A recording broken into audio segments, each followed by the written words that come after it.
It's all the above. Van Jones knows what Israel's doing. He's not oblivious. Get out of here. Every single mainstream media figure that goes on television every night and Israel's knows exactly what the Israel is doing.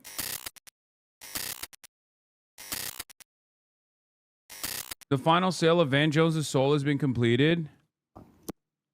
Van Jones given us a preview of the campaign Barry Weiss and Oracle will run to justify their coming censorship of CNN, CBS News, and TikTok. Their pro-Israel censorship is not censorship at all, they will claim, but rather a counter to an imagined disinformation campaign run by Iran and Qatar that caused these platforms to show what is actually happening in Gaza. Of children conducted by Israel and defended by plenty of folks in the U.S., many of them on Israel's payroll. Leaked documents have already shown that Israel's strategy to make the American public favorite is to triple down on spreading Islamophobia. Yeah, so here's the other thing with these charlatans, okay? Like Van Jones. You guys know my opinion on Van Jones. I hate him. He is a giant piece of shit.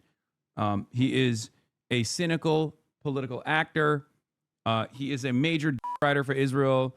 Like, he is such a writer for Israel. He was going to, like, third-rate Zionist groups and the events that they were throwing, like the Zionist party, right? Like, that's how much of a he is for Israel. And he sucks in general. But, like, a lot of these guys don't realize that their consistent advocacy for Israel is new. I mean, it's one of those things where it's like what Miss Rachel said is true. Like, it's going to be a point. We're now at a point where not speaking out against Israel is going to be more consequential than actually defending Israel.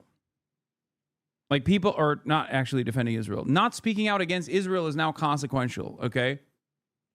Like, in the past, being anti-Israel was unimaginably consequential. Now, not being anti-Israel is actually bad, okay?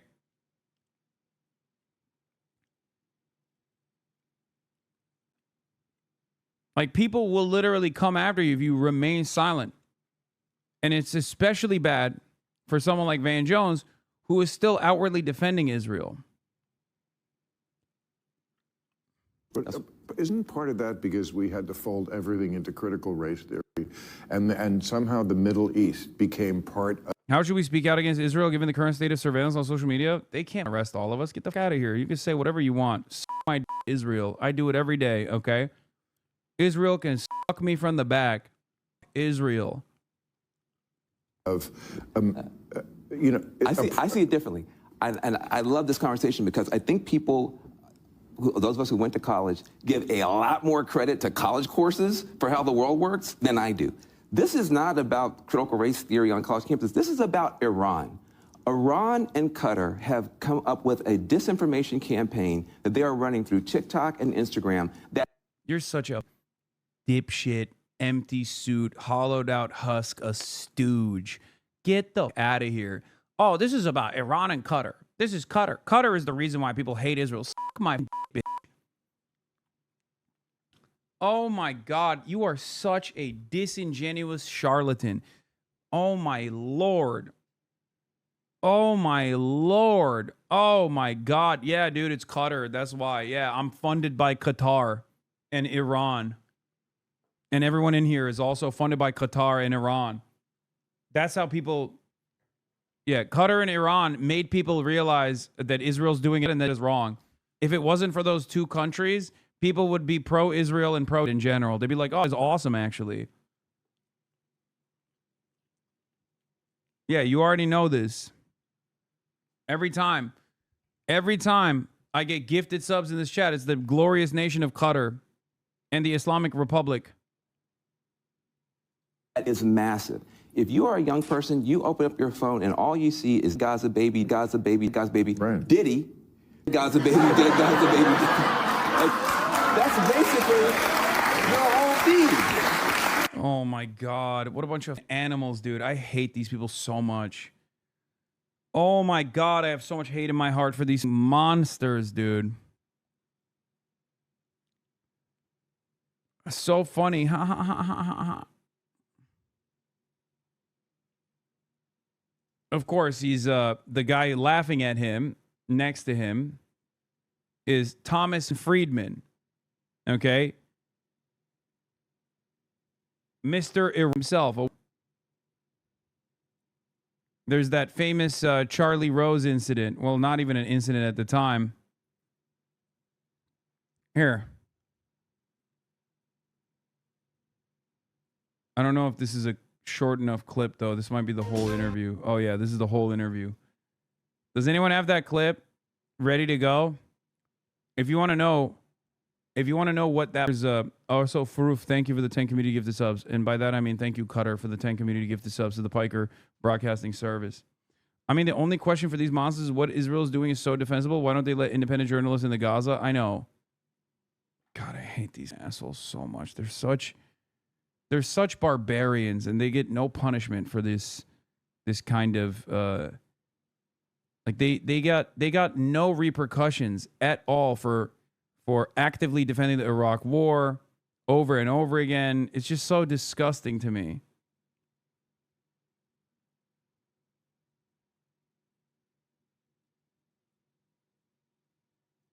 Yeah, here, this is the famous Charlie Rose interview with Thomas Friedman, who's standing next to also OGS Majority Report video from 11 years ago. Take a look at this. Difficulty with the peace. Was it worth doing? Well, I think it was unquestionably worth doing, Charlie. And I think that open presence. I now certainly feel I understand more what the open Qatari presence. Thank you for the 100 gifted subs. War was about.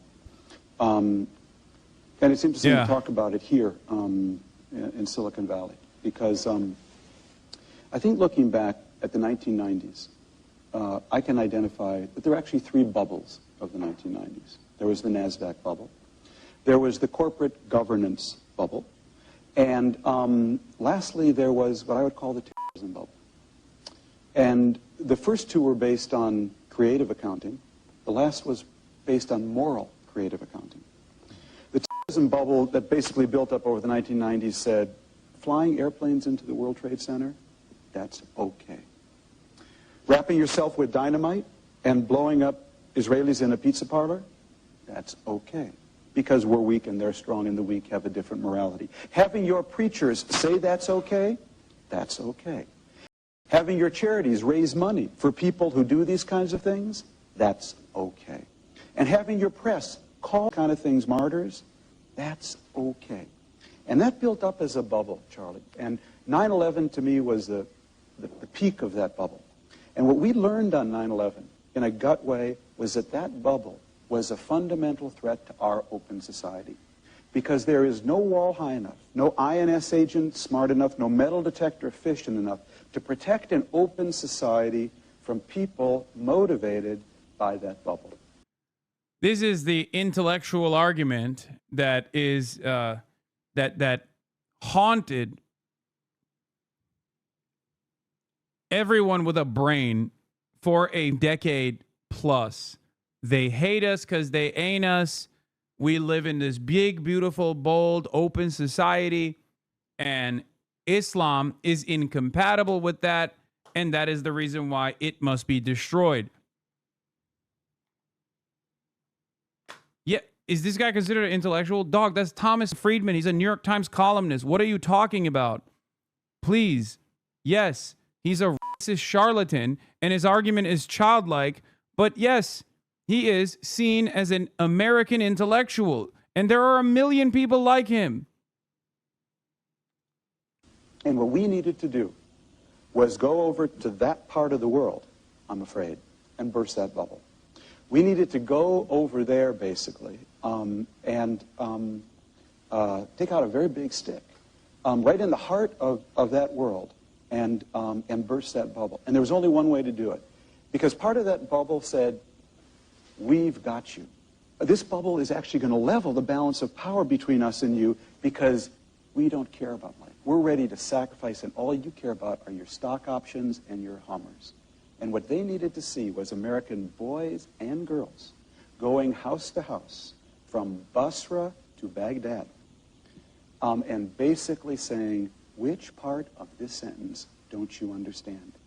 You don't think, we care about our open society? You think this bubble fantasy, we're just going to let it grow? Well, suck on this, okay?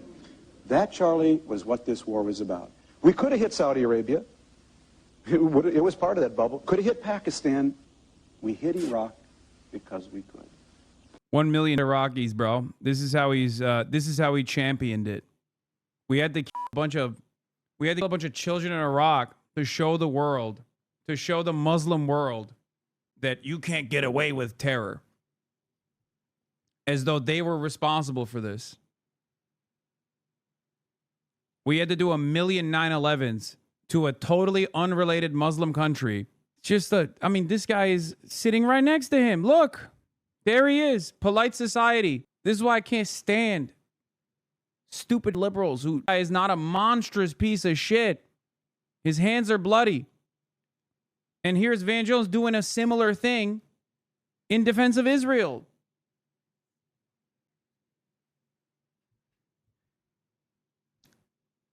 Get out of here.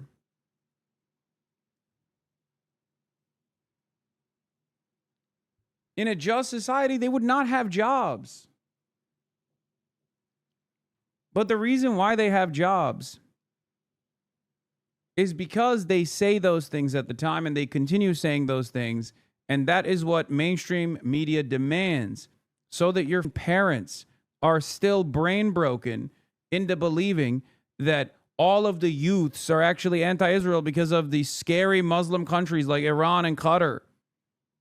And unfortunately, a lot of your parents that watch Bill Maher do believe that.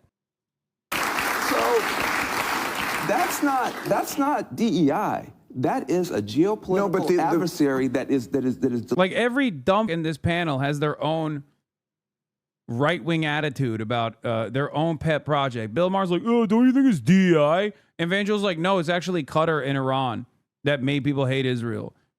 But of course, they're all unified on dick riding Israel because that's what it is. You have to suck Israel's piss, okay? Every day. If you want a sweet, cushy mainstream media job, you either need to shut the up about Israel and never talk about it, or if you do, you have to talk about it as though it's the most moral nation. It's the most moral nation. It's the best nation. It's the most moral nation. And all of its enemies are scary Muslims. All of its enemies are scary Muslims that want to decapitate you.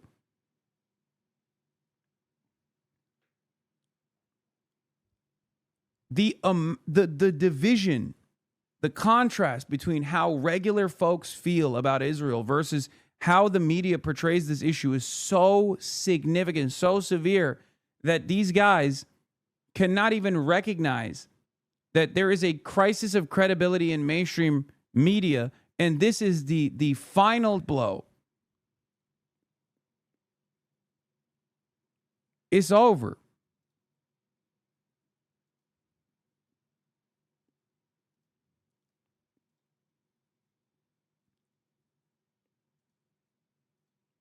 It's done. It's over. Good luck. Netanyahu just announced that TikTok purchases using social media as a weapon of war and pushing pro-Israel for sake.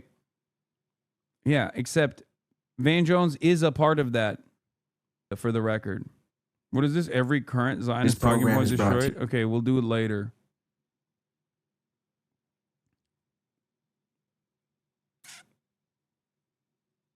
Trump on Netanyahu says he has no choice. Exclusive. President Trump told me on Saturday that we are close to a peace deal in Gaza and said he'll push to finalize it in the next few days. I said, Bibi, this is your chance for victory, Trump told me. Trump told me about his call with Netanyahu on Friday evening. He was fine with it. He's got to be fine with it. He has no choice. With me, you got to be fine. Yeah, we'll see.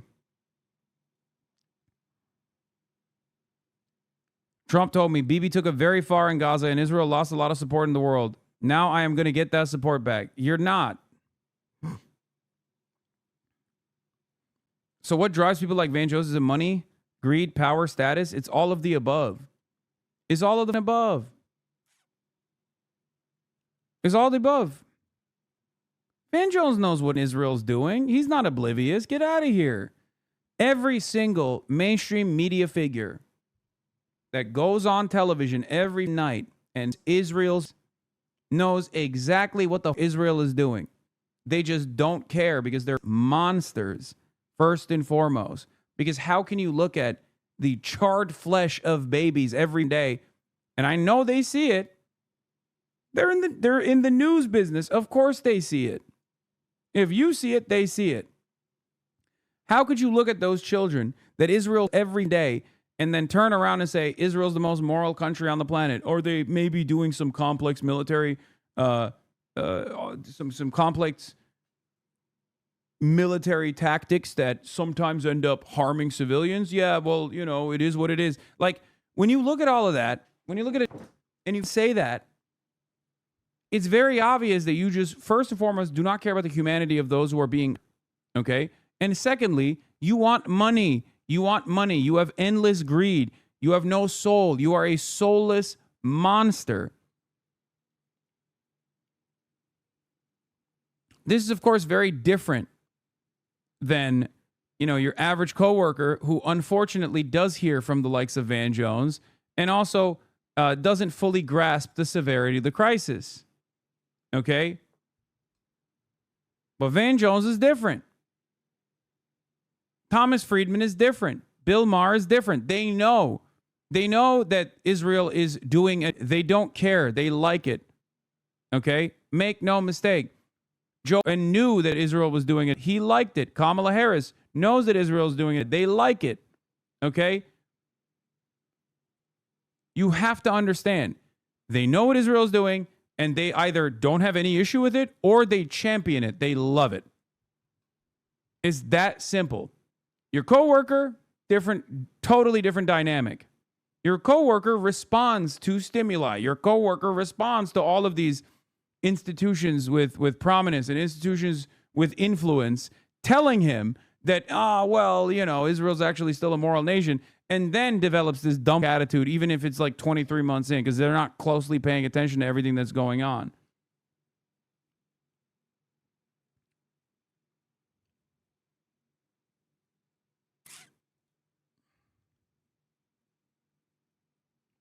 Actually, what were they thinking? Oh, yeah, this was an awesome moment from the New York Times' last ever major endorsement that they did as a newspaper. Who could forget the double endorsement?